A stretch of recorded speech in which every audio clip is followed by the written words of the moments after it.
Welcome back. In our look today at sex for sale, it's now time to hear from the customer.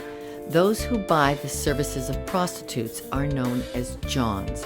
And in light of Canada's court challenge to make purchasing sex a charter right, this John felt it was time to speak out. He requests anonymity to protect his wife and children. His son is about the same preteen age John was when John started exploring sex.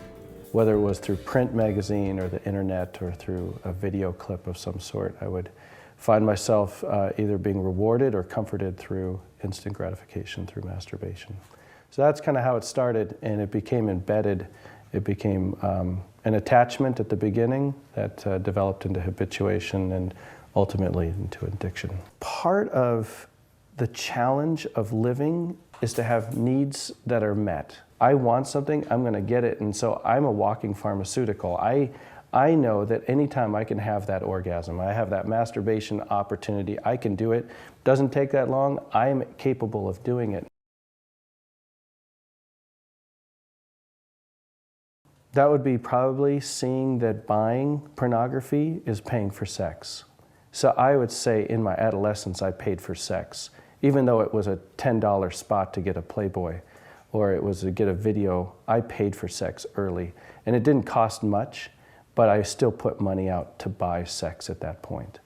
And it spiraled. And it wasn't until I was in my mid to late 20s that I started frequenting strip clubs. It's remarkably broken. I don't know this person's name, they don't know who I am, and yet you find yourself just kind of involved with this person in this sexual way that has no interconnectedness emotionally or mentally. It's just, there's some money involved and then that's it. And then ultimately, from there it led to massage parlors, and then I guess the bottom would be when I found myself soliciting a prostitute and through the internet, and found her and made an arrangement, and I walked up to her apartment and had an envelope and had cash in it and set it on the table, and then we had sex, and it was remarkably broken.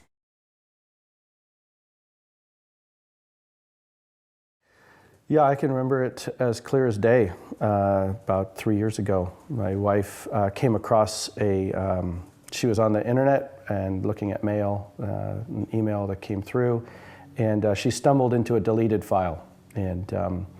And it was at that point she came across this email to a prostitute, and I was gone at the store at the time, and she phoned this prostitute.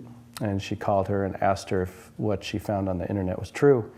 And the gal confirmed it. And when I got home, she was standing by the sink, and I knew I was caught. I knew instantly, I could tell by her face. And my wife said, "What have you done?" And I said in no uncertain terms, "I've made an effing mess of our life." I thought of ways to take my life at that point. I was so riddled with shame. But we were surrounded. I found myself instantly cared for by people. And it was in that care that I believed that God was kind. And it wasn't that there wasn't repercussions. I lost my job. A public humiliation that a supervisor launched with a prayer. He said, "Well, we know, God, that you discipline those you love." So it was in that moment that I thought, I'm loved by God. And that discipline is a good thing. And I had been so fearful of being found out, of what would happen to me in terms of discipline, that being found out actually turned out to be the most wonderful day of my life. The amount of money that I wasted in pornography, strip clubs, massage parlors, and prostitutes is, it's a lot. I mean, I can't even really put a dollar figure on it, but it's thousands of dollars. And given that, what could I have done with that? I mean, I took that money away from my own family, from my own kids, from other people that I could have helped out with that. And I'm accountable for that. I wasted that money. My time. How many times did I sit in a strip club for hours? How many times did I sit at an internet booth and just look at women? And I could have been playing ball with my kid.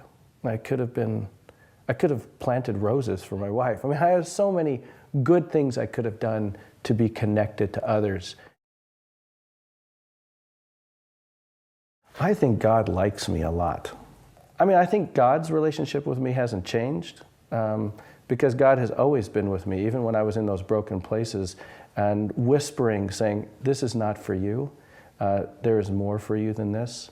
And it took God finally saying, I'm tired of you doing those things. And he grabbed hold of me and he brought light into my life and brought gracious people around me. The things in my life of my past are so sad and broken that to now be able to say, God, I'm good. And God says, I know, I'm good with you too. And so I am really thankful that, that there is a God who does not give up. John's departure from buying sex required spiritual obedience developed in 3 years of therapy. He also sat and listened to how prostitutes felt about being sold. Facts taught at the classroom forum of buying sex is not a sport. I became very aware that I was as much a part of the problem as anyone else was. And so I could be a part of the solution by stopping my part in it.